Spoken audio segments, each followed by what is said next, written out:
आदाब, नमस्कार। आप देख रहे हैं INN चैनल। मैं हूं शेख अहमद अली। इस न्यूज़ बुलेटिन में आइए नज़र डालते हैं दिन भर की बड़ी खबरों पर। बल्दी इंतखाबात की रायदही की तमाम इंतजामात मुकम्मिल हो गए हैं। कल चारशंबे को सुबह 7 बजे से 5 बजे तक रियासत के 120 बल्दियात और 9 म्यूनसिपल कॉरपोरेशन में रायदही होगी। पुलिस की जानिब से वसीतर इंतजामात किए गए हैं। बल्दी इंतखाबात के लिए 44,000 से ज़्यादा अमले की खिदमात इलेक्शन कमीशन ने हासिल कर ली। मजमूई तौर पर 53,55,000 से ज़्यादा राय दहिंदे बल्दी इंतखाबात में अपने हक़ राय दही से इस्तेफ़ादा करेंगे, जिनमें 120 बल्दियात के 40,40,582 और 9 म्यूनसिपल कॉरपोरेशन के 13,15,360 राय दहिंदे शामिल हैं।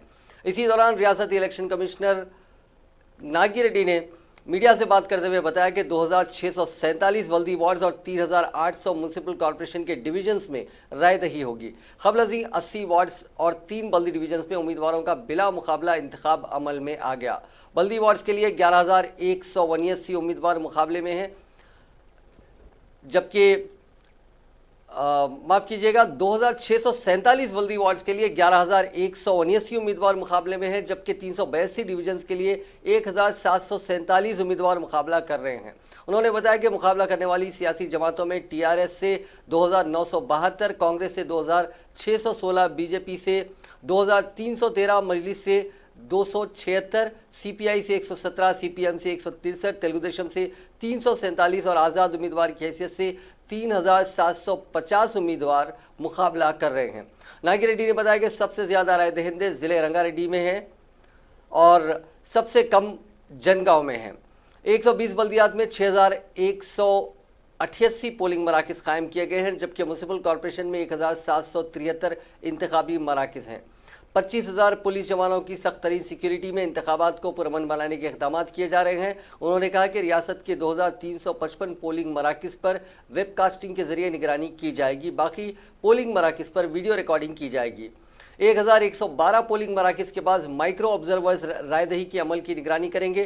कमिश्नर नागी रेड्डी ने कहा कि भैंसा बल्दिया में सूरत हाल बेहतर हुई है और अवामी ज़िंदगी मामूल पर आ गई है, इसीलिए वहाँ इंतखाबात करवाए जा रहे हैं। उन्होंने कहा कि इंतखाबात में रुकुमात की तकसीम के खात्मे को सियासी जमातों की जानिब से हल किया जा सकता है, ये सियासी जमातों की जिम्मेदारी है। उन्होंने कहा कि पेद्दापल्ली में राय दहिंदों में रकम तकसीम करने वाले उम्मीदवार को गिरफ्तार कर लिया गया है।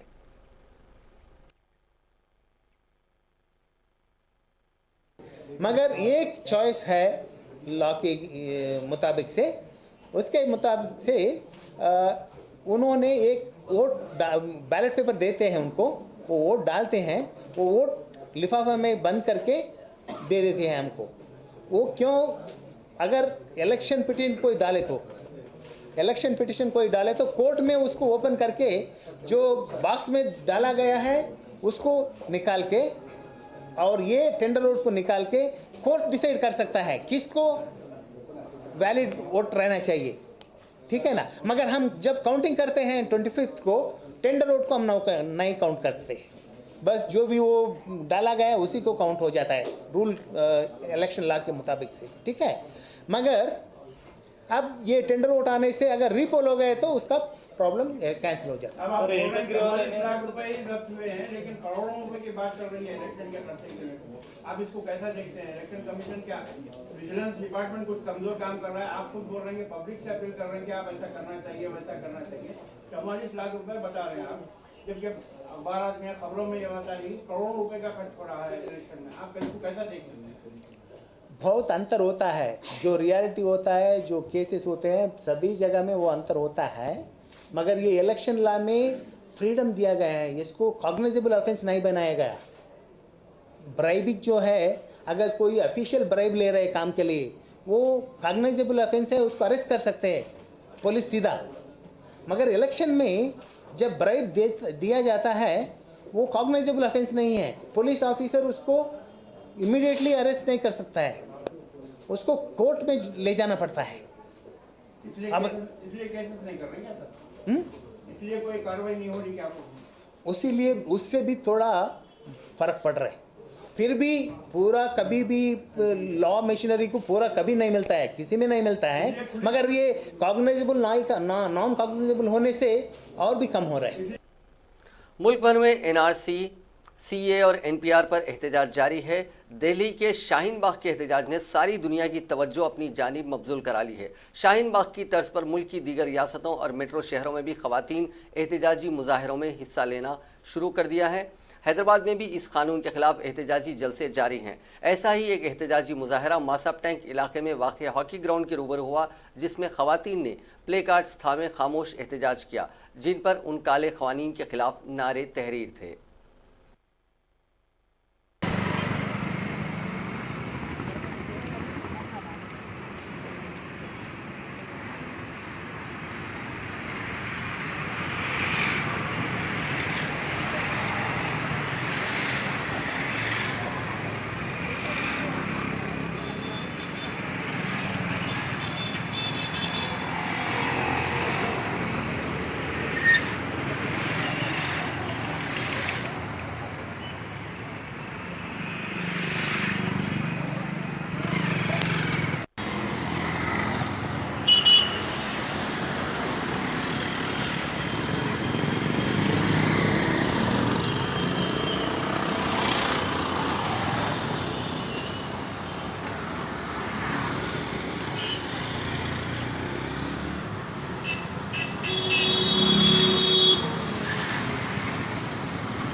वज़ीर इंफॉर्मेशन टेक्नोलॉजी व इंडस्ट्रीज़ के तारक रामाराव से स्विट्ज़रलैंड के डावोस में HPE कंपनी के CEO विशाल लाल और अपोलो टायर्स के नायब सदरनशीन व मैनेजिंग डायरेक्टर नीरज कंवर ने मुलाकात की। ये मुलाकात डावोस के पवेलियन में हुई। इस मौके पर तारक रामाराव ने इन दोनों से रियासत तेलंगाना में सरमायाकारी की ख्वाहिश की। उन्होंने तेलंगाना में सरमायाकारी करने वालों को दी जाने वाली सहूलियात के बारे में भी तफसीलात से वाकिफ करवाया। तारक रामाराव कंपनियों, तिजारती इदारों, सियासी कायदीन और माहिरीन माशियात की बैनुल-अक़वामी कॉन्फ्रेंस से खिताब के लिए स्विट्ज़रलैंड के डावोस गए हुए हैं। उन्हें 24 जनवरी तक डावोस में जारी रहने वाली इस सालाना कॉन्फ्रेंस से खिताब के लिए आलमी माशी फोरम से दावतनामा वसूल हुआ था। KTR सरकर्दा ताजिरों से रियासत में सरमायाकारी की ख्वाहिश करेंगे। आलमी माशी फोरम ने चौथे सनती इनकलाब, टेक्नोलॉजी चैलेंजेस और तरक्की के मनसूबों जैसे मसाइल पर इजहार ख्याल करने की उनसे ख्वाहिश की है। वज़ीर IT आलमी माशी फोरम की 50वीं सालाना कॉन्फ्रेंस में भी शिरकत करेंगे। तारक रामाराव आलमी सरकर्दा ताजिरों से खिताब करेंगे और उनसे अलहदा मुलाकातें भी करते हुए सरमायाकारी की ख्वाहिश करेंगे। उन्होंने आलमी माशी फोरम की कॉन्फ्रेंस से पहले भी खिताब किया। वो तेलंगाना रियासत की ताजिर दोस्त पॉलिसियों के बारे में इजहार ख्याल के लिए इस प्लेटफॉर्म का इस्तेमाल करेंगे। रियासती हुकूमत दुनिया के मुख्तलिफ ममालिक में मुकीम तेलंगाना के NRIs की फलाह व बहबूद के लिए NRI पॉलिसी मुतारिफ करने के इक़दाम शुरू कर दिए हैं। इस सिलसिले में हुकूमत का एक वफद केरला के दौरे पर है। ज़राए के मुताबिक चीफ मिनिस्टर चंद्रशेखर राव की हिदायत पर रियासत की सीनियर ओहदेदारों पर मुश्तमिल ये वफद केरला का दौरा करते हुए वहाँ की हुकूमत की जानिब से NRIs के लिए किए जाने वाले फलाही कामों का मुतालिया करेगी। वफद में चीफ सेक्रेटरी सोमेश कुमार, हुकूमत के मुशीर राजीव शर्मा और चीफ मिनिस्टर ऑफिस के प्रिंसिपल सेक्रेटरी नरसिंह राव और दूसरे शामिल हैं। वफद ने आज तिरुअनंतपुरम में केरला NRI वेलफेयर के ओहदेदारों से बातचीत की और हुकूमत के इक़दाम से वाकफियत हासिल की। इसी दौरान TRS NRI सेल ऑस्ट्रेलिया के सदर के नागेंद्र रेड्डी ने रियासती हुकूमत की जानिब से NRI पॉलिसी मुतारिफ कराने के इक़दाम का खैर मकदम किया। उन्होंने चीफ मिनिस्टर चंद्रशेखर राव की इस कोशिश पर मसरत का इजहार किया। तेलंगाना कांग्रेस के नायब सदर मल्लू रवि ने बरसर इख्तिदार जमात TRS पर बल्दी इंतखाबात में कामयाबी के लिए बेदरीग रकूमात, शराब और तलाई जेवरात राय दहिंदों में तकसीम करने का इल्ज़ाम आयद किया है। गांधी भवन में प्रेस कॉन्फ्रेंस से खिताब करते हुए मल्लू रवि ने कहा कि TRS की हुक्मरानी से खुद TRS कायदीन व कारकुन खुश नहीं है, इसीलिए बल्दी इंतखाबात में दौलत और शराब तकसीम करते हुए कामयाबी हासिल करने की कोशिश कर रहे हैं। उन्होंने कहा कि अगर TRS हुकूमत रियासत की तरक्की और अवामी बहबूद के काम कर रही है तो हुक्मरान जमात के उम्मीदवारों को अपने कामों की बुनियाद पर वोट हासिल करना चाहिए, लेकिन वो रकम और शराब के जरिए वोट हासिल करने की कोशिश कर रहे हैं। उन्होंने कांग्रेस कारकुनों को मशवरा दिया कि वो चौकस रहें और TRS उम्मीदवारों और कायदीन की धांधलियों और बेकायदगियों को रोकने की कोशिश करें। इसी दौरान कुल हिंद कांग्रेस के सेक्रेटरी और साबिक रुकन असेंबली संपत कुमार ने इल्ज़ाम लगाया कि आलमपुर बल्दिया के वार्ड 3 में इंतखाबी मुहिम के अख्तिताम के साथ ही मज़ाफ़ात के मौज़ूआत से ताल्लुक़ रखने वाले टीआरएस के कायदीन राय दहिंदों में रुकुमात तकसीम करने की कोशिश कर रहे हैं। कांग्रेस कारकुनों ने उन्हें एक मुकाम पर पकड़ लिया और उनके कब्जे से 2 लाख रुपए बरामद कर लिए। उन्होंने इलेक्शन कमीशन से मुतालबा किया कि वह बरसर इख्तिदार जमात के कायदीन को रुकुमात तकसीम करने से रुकवाएं। साबिक रुकन राज्यसभा वी हनुमंतराव ने कहा कि अंबेडकर को पुलिस हिरासत से रिहाई के लिए अदालत मुदाखलत करे। मीडिया से बात करते हुए उन्होंने कहा कि अंबेडकर के मुजस्समे को डस्टबिन में डाला गया है। उन्होंने सवाल किया कि क्या डॉक्टर अंबेडकर मुल्क के गद्दार हैं। राजशेखर रेड्डी के मुजस्समे के बाजू उनके मुजस्समे को नस्ब करने की कोशिश को पुलिस ने नाकाम बनाते हुए मुजस्समे को जब्त कर लिया है। उन्होंने कहा कि इस मामले में खुद कांग्रेस पार्टी भी खामोश है।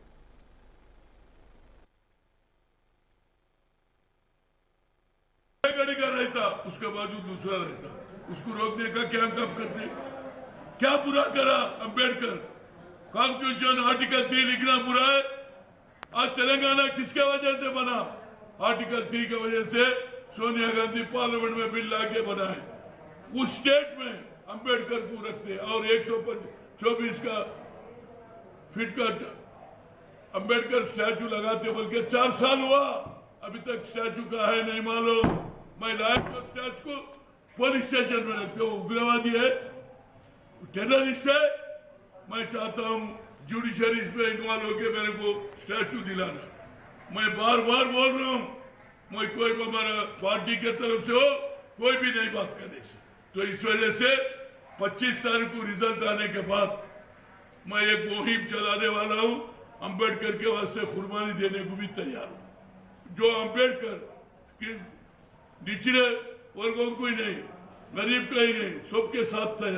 वो एक बहुत बड़ा नेता है। जो महात्मा ज्योतिराव फुले बोला पड़े तो ही आपकी जिंदगी, आपकी परवरिश है, बोले आपकी जिंदगी आगे बढ़ते।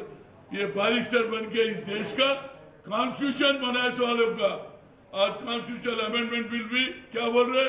कॉन्स्टिट्यूशन के खिलाफ काम कर रहे बोले, पर कॉन्स्टिट्यूशन लिखे वाले पैकी पुलिस स्टेशन में रखते हैं। तो इस वजह से 25 के बाद जैसा म्युनिसिपल इलेक्शन के बाद एक मैं काम लेने वाला हूं, उसमें मेरी जान की कुर्बानी गई तो भी परवाह नहीं।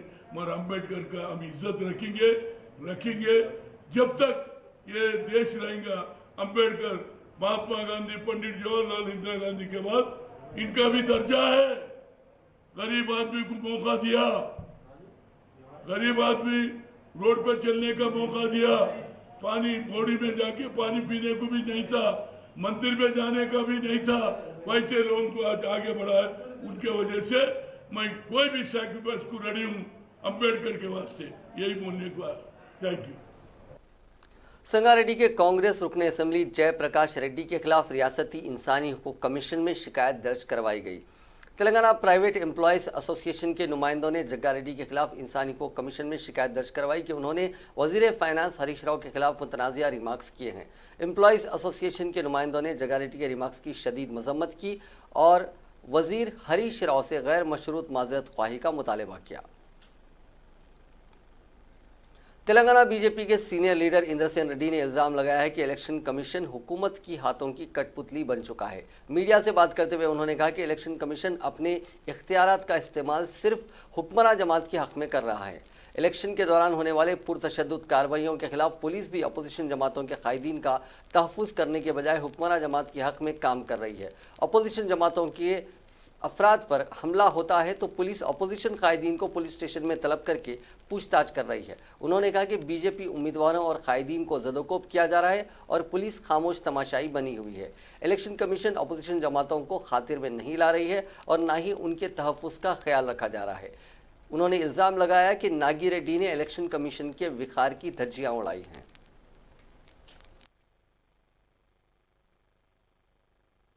जो म्युनिसिपल इलेक्शंस है उसमें भारतीय जनता पार्टी के वर्करों को, कैंडिडेट्स को धमकी देना, मारना और स्टैबिंग करना, ये सब चल रहा है। एल्लारेड्डी में हमारे कैंडिडेट 4th वार्ड का जो है उनको स्टैबिंग करे हैं और बाकी के बहुत जगह हमारे कार्यकर्ताओं को मार रहे। हर जगह तुरंत हमारे पार्टी के वर्कर्स, लीडर्स पुलिस स्टेशन में कंप्लेंट दे रहे, रिटर्निंग ऑफिसर्स को कंप्लेंट दे रहे, इलेक्शन कमीशन को हम स्टेट से कंप्लेंट दे रहे, फिर भी इलेक्शन कमीशन कुछ भी एक्शन नहीं ले रहे, पुलिस वाले एक्शन नहीं ले रहे। स्टैबिंग होने के बावजूद भी उनको अरेस्ट करने के लिए, केस लगाने के लिए आगे पीछे हो रहे। अभी इलेक्शन कमीशन पूरा एक इनएफेक्टिव इलेक्शन कमीशन हो गया। जो गवर्नमेंट का ऑफिसर्स गवर्नमेंट बोलते हैं, जो गवर्नमेंट का ऑफिसर्स करते हैं, उसको आंख मूछ के उसको क्लियरेंस दे रहे ऐसा दिखता है। और कुछ जगह बाज़ाब्ता रूलिंग पार्टी में है सो लोग क्यू में लगा के टोकन्स दे के आप ये टोकन लेके जाके शॉप में जो खरीदना है खरीदो बोल के बोलने के बाद टीवी में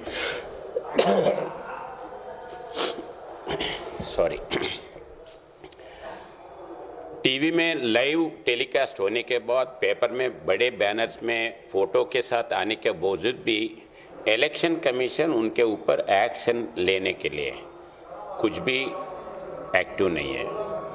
और एमएलएस कैंपेन के टाइम होने के बावजूद भी कॉन्वॉय लेके घूम रहे, उनके ऊपर एक्शन नहीं है। और कुछ जगह without numbers. Managing director Telangana state road transport corporation व प्रिंसिपल सेक्रेटरी महकमे ट्रांसपोर्ट सुनील शर्मा ने आज एम्प्लॉयज वेलफेयर बोर्ड पर महकमे के डिपो मैनेजर्स, अकाउंट्स ऑफिसर्स और प्रोबेशन ऑफिसर्स के तरबियती प्रोग्राम का इफ्तिताह किया। उन्होंने डिपो मैनेजर्स को मशवरा दिया कि अगर उनके इल्म में कोई मसला लाया जाता है तो फौरी यकसुई कर दी जाए। उन्होंने ओहदेदारों से कहा कि अगर वो मुलाजिमीन से मुलाकात नहीं कर पाते हैं तो फिर एम्प्लॉयज़ बोर्ड के नुमाइंदों की मदद से मुलाजिमीन के मुश्किलात की निशानदही करते हुए उनकी फौरी यकसुई की जानी चाहिए। उन्होंने कहा कि खुशहाल मुलाजिमीन ही महकमे आरटीसी के सुतून साबित होंगे। उन्होंने कहा कि इब्तिदा में दूसरे मसाइल सामने आ सकते हैं जिनकी फौरी यकसुई करते हुए मुलाजिमीन में एतमाद पैदा किया जाए। मैनेजिंग डायरेक्टर महकमे आरटीसी ने संक्रांति फेस्टिवल के दौरान खिदमात की अंजामदही पर ओहदेदारों, सुपरवाइजर्स और मुलाजिमीन की सताइश की और कहा कि इस फेस्टिवल के दौरान बेहतर आमदनी हुई है और मुस्तकबिल में भी इसी सिलसिले को बरकरार रखा जाए। इस मौके पर मुख्तलिफ महकमों के सीनियर ओहदेदार भी मौजूद थे जिन्होंने आरटीसी बसों में मुसाफिरीन की तादाद में इजाफे के अलावा मालिया में इजाफे के इक़दामात पर इज़हार ख्याल किया। अजीमतर बल्दिया हैदराबाद के कमिश्नर डीएस लोकेश कुमार ने कहा है कि मल्टी लेवल पार्किंग सिस्टम के क़वायद को तश्कील दिया जा रहा है। लोकेश कुमार ने कहा कि मल्टी लेवल पार्किंग के लिए अराजी देने वाले मालिकीन के हकूक़ के तहफ़्फ़ुज़ और माशी फ़वाइद फराहम करते हुए क़वायद वज़ा किए जा रहे हैं। जीएचएमसी के दफ्तर में एक आला सतही इजलास में मल्टी लेवल पार्किंग के क़वायद का जायज़ा लिया गया। तिजारती इलाकों में खाली जगहों पर पार्किंग की जगहें बनाने की जामे रिपोर्ट जल्द ही हुकूमत को पेश की जाएगी।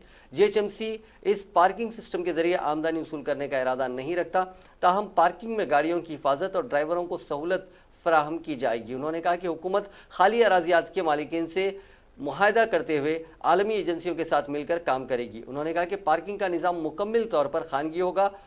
एम्पैनल एजेंसी पार्किंग स्लॉटों की बुकिंग के लिए खुसूसी ऐप बनाने की जिम्मेदार है। उन्होंने कहा कि पार्किंग की मुतअद्दिद ढांचे आर्जी होंगे। अराजी के मालिक जब भी चाहें इन ढांचों को ख़त्म करने के ज़वाबित और शराइत को शामिल कर रहे हैं।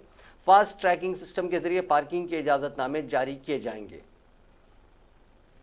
Principal government ITI old city के रेणुका ने बताया कि बेरोजगार नौजवानों के लिए government ITI old city Ramanaspur Hyderabad में एलएनटी कंपनी में काम करने के लिए टेक्निकल उम्मीदवारों की ज़रूरत है। इसलिए 22 जनवरी को यानी चारशंबे के रोज़ 10:30 बजे दिन जॉब मेले का अहतमाम किया जा रहा है। जॉब मेले में शिरकत के लिए उम्मीदवारों का आईटीआई में कामयाबी ज़रूरी है। फिटर, वेल्डर और ड्राफ्ट्समैन सिविल आईटीआई उम्मीदवार जिनकी उम्र 18 से 35 साल है इस जॉब मेले में शिरकत कर सकते हैं। मुंतखब उम्मीदवारों को मुफ्त आम और रिहाइश के अलावा माहाना 11,000 रुपये तनख्वाह अदा की जाएगी। मज़ीद तफसीलात के लिए फ़ोन नंबर 9948147657 पर रब्त किया जा सकता है। मेट्रो रेल इस्तेमाल करने वाले मुसाफिरीन की सहूलत के लिए हैदराबाद मेट्रो रेल लिमिटेड ने रेड बस के इश्तराक से कारपुल खिदमत का आगाज़ किया। इस मौके पर बात करते हुए HMRL के मैनेजिंग डायरेक्टर NVS रेड्डी ने बताया कि इससे मुसाफिरीन को अपने घर से मेट्रो स्टेशन पहुंचने और लौटने में काफ़ी सहूलत मिलेगी। इन खिदमत का इस्तेमाल करने वाले ख्वाहिशमंद अफराद रेड बस ऐप डाउनलोड करें और उसमें कारपुल टैब क्लिक करने के बाद खुद को इन खिदमत के लिए रजिस्टर करवा सकते हैं।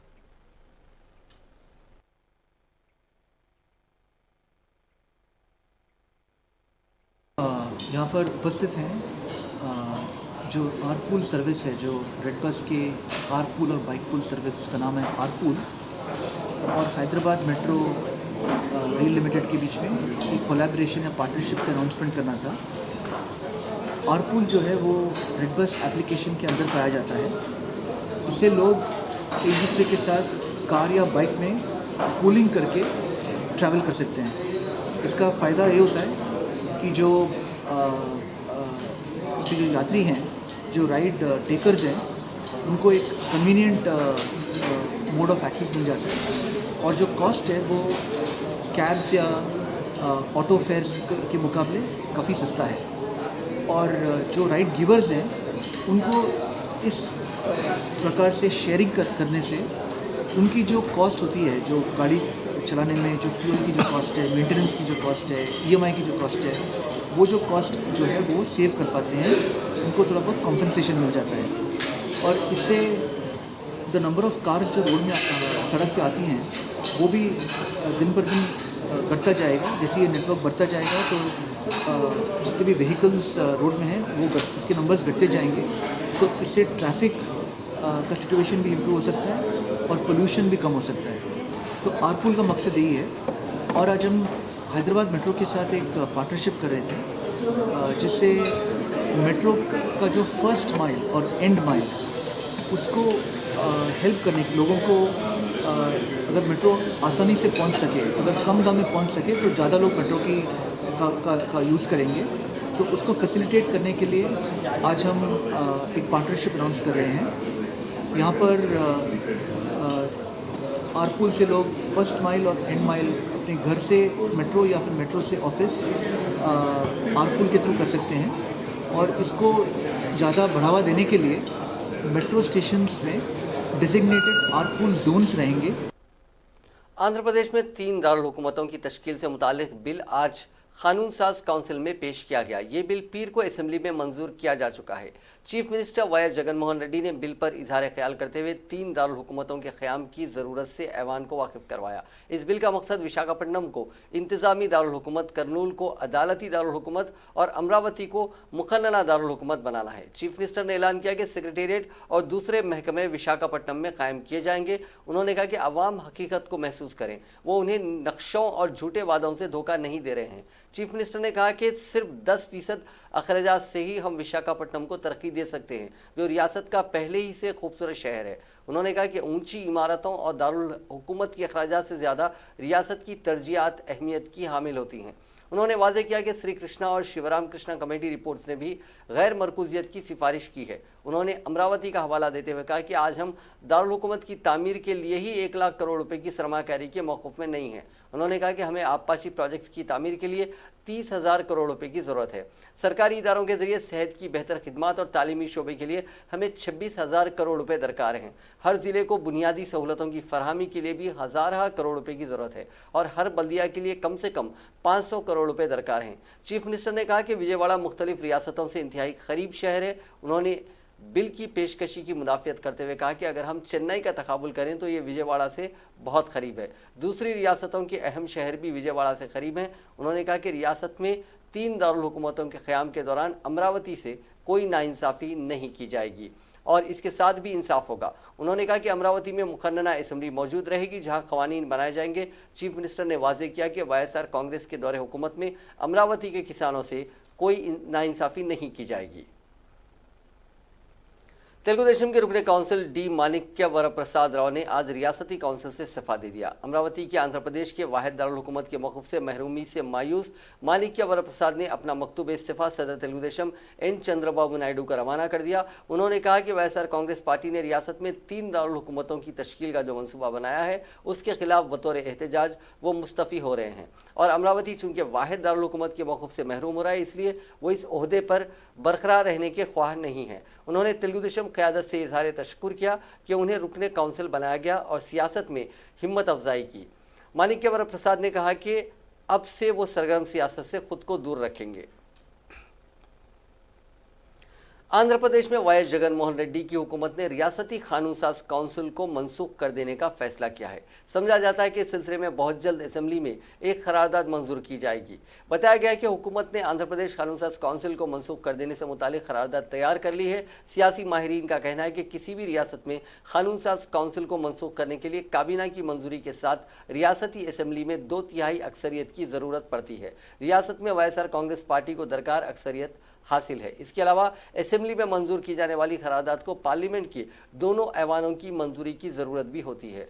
बाद अज़ान दस्तूर पर नज़रसानी करते हुए काउंसिल को मनसूख किया जा सकता है। ज़राए ने बताया कि फिलवक्त आंध्र प्रदेश कानून साज काउंसिल के अरकान की तादाद 58 है और काउंसिल में अपोजिशन तेलुगुदेशम के अरकान की तादाद ज़्यादा है, जिसकी वजह से वाईएस जगनमोहन रेड्डी को अहम बिल्स और कानून साजी के लिए दुश्वारियां पेश आ रही हैं। ज़राए ने मजीद बताया कि जगनमोहन रेड्डी हुकूमत ने रियासती असेंबली में 3 दारुल हुकूमतों से मुतालिक बिल को पेश किया था और इस बिल पर कानून साज काउंसिल में मुबाहिस के लिए पेश किया जाने वाला था, लेकिन तेलुगुदेशम की अक्सरियत रखने वाले काउंसिल में इस पार्टी से वाबस्ता चेयरमैन मोहम्मद शरीफ ने असेंबली के रूल 71 के तहत बिल पर मुबाहिस पर रोक लगा दी। तेलुगुदेशम के इस इक़दाम के बाद जगनमोहन रेड्डी रियासत से कानून साज काउंसिल को ही मनसूख कर देने का फैसला किया है। आंध्र प्रदेश कांग्रेस के सदर शैलजा नाथ ने कहा है कि हुकूमत के 3 दारुल हुकूमत का फैसला काबिल कबूल नहीं है। मीडिया से बात करते हुए उन्होंने कहा कि माजी में जगन ने अमरावती को दारुल हुकूमत बनाने की तायद की थी और अब उसकी मुखालिफत कर रहे हैं। इसके पीछे क्या मकसद है, इसका खुलासा अवाम के सामने करें। उन्होंने कहा कि जगनमोहन रेड्डी गैर दस्तूरी फैसले ले रहे हैं।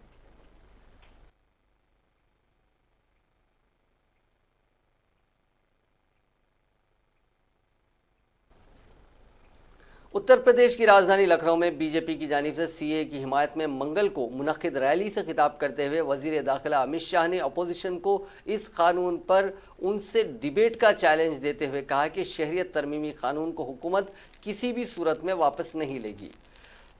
रियासती राजधानी के रामकथा पार्क में सीए की हिमायत में रैली से खिताब करते हुए अमित शाह ने कहा कि सीए के हवाले से अपोजिशन पार्टियां वोट बैंक की सियासत करते हुए इस ज़िमन में अवाम को गुमराह कर रही हैं। अपोजिशन मुस्लिम समाज को गुमराह करने की कोशिश कर रहा है। शहरियत तरमीमी कानून महरूम तबकात को शहरियत देने के लिए है, ना कि किसी की शहरियत लेने के लिए।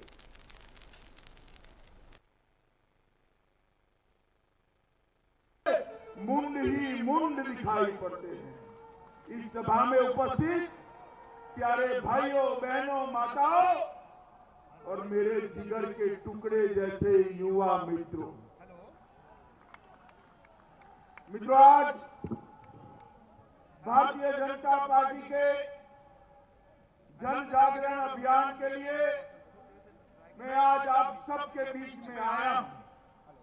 मित्रों, ये जन जागरण अभियान कोई बड़े वैचारिक आंदोलन होते हैं तब होता है, चुनाव होते हैं तब होता है। अभी तो हमारी सरकार बने अभी 8 महीना हुआ है। हमने जन जागरण अभियान लेकर क्यों जनता के बीच में जाना पड़ रहा है? मित्रों, ये जन जागरण अभियान दुष्प्रचार कर भ्रम फैलाकर देश को तोड़ने की साजिश करने वालों के खिलाफ जन जागृति का अभियान है। कांग्रेस ने शहरियत तरमीमी कानून के खिलाफ हो रहे मुजाहरों के सिलसिले में मरकज़ की खामोशी पर हैरानी का इजहार करते हुए हुकूमत पर अवाम को गुमराह करने का इल्ज़ाम आयद किया और कहा कि मजहब की बुनियाद पर शहरियत देना आइन के खिलाफ है। कांग्रेस के सीनियर लीडर कपिल सिब्बल ने मंगल के रोज़ पार्टी हेडक्वार्टर्स में प्रेस कॉन्फ्रेंस में कहा कि वज़ीर आज़म नरेंद्र मोदी और मरकज़ी वज़ीर दाखिला अमित शाह इस कानून के ताल्लुक से मुल्क के अवाम से झूठ बोल रहे हैं और झूठ फैला रहे हैं। सिटीजनशिप एक्ट पढ़ा है कि नहीं, मैं आपको चंद मिनटों में समझा देता हूं कि जब हिंदुस्तान रिपब्लिक बना 1950 26 जनवरी में, तो किस आधार पे नागरिकता मिलनी चाहिए वो संविधान में लिखा है। पहली बात कि कोई भी यहाँ अगर पैदा होता है तो उसको नागरिकता मिल जाती है। वो मुसलमान पैदा हो, हिंदू पैदा हो, बौद्ध पैदा हो, क्रिश्चियन पैदा हो, धर्म से कोई मतलब नहीं। दूसरा, अगर उनके माता पिता यहाँ पैदा हुए हैं तो उसको भी। अक़वाम मुत्तहिदा के शोबे लेबर की सालाना world unemployment and outlook report के मुताबिक दुनिया भर में 47 करोड़ अफराद बेरोजगार या छोटे मुलाजिमीन हैं। ILO की रिपोर्ट में बताया गया है कि दुनिया भर में 28 करोड़ 50 लाख अफराद छोटी मुलाजिमतों से मुंसलिक हैं, जबकि बेरोजगारी की शरह आलमी लेबर फोर्स का 13% है। रिपोर्ट में इस बात का भी अंदेशा जाहिर किया गया है कि सुस्त मईशत के बाद नौकरियों में कमी से बेरोजगारी में इजाफा हो सकता है, जिस वजह से रवां साल बेरोजगार अफराद की तादाद 18 करोड़ 80 लाख से बढ़कर 19 करोड़ 5 लाख होने का इम्कान है। आलमी शोबे लेबर के मुताबिक गुज़िश्ता अशरों में बेरोजगारी की शरह मुस्तहकम रही। गुज़िश्ता साल बेरोजगारी की फीसद 5.4 रही, जिसमें बेहतरी के इम्कान नहीं है, जबकि रोजगार के बेहतर मौके से महरूमी समाजी बदआमनी का बाज बन सकती है। दूसरी जानिब ILO के सरबराह गाय राइडर ने कहा है कि बेहतर रोजगार तक अदम दरसाई आलमी सतह पर एहतजाजी तहरीकों का बाज बन सकती है। ये इंतहाई तशवीशनाक सूरत हाल है। राइडर का कहना था कि काम करने वाले करोड़ों अफराद के लिए बेहतर जिंदगी गुजारना मुश्किल हो रहा है। अदम मसावत और अखराज लोगों को बेहतर नौकरी और बेहतर मुस्तकबिल के हुसूल से रोक रहा है।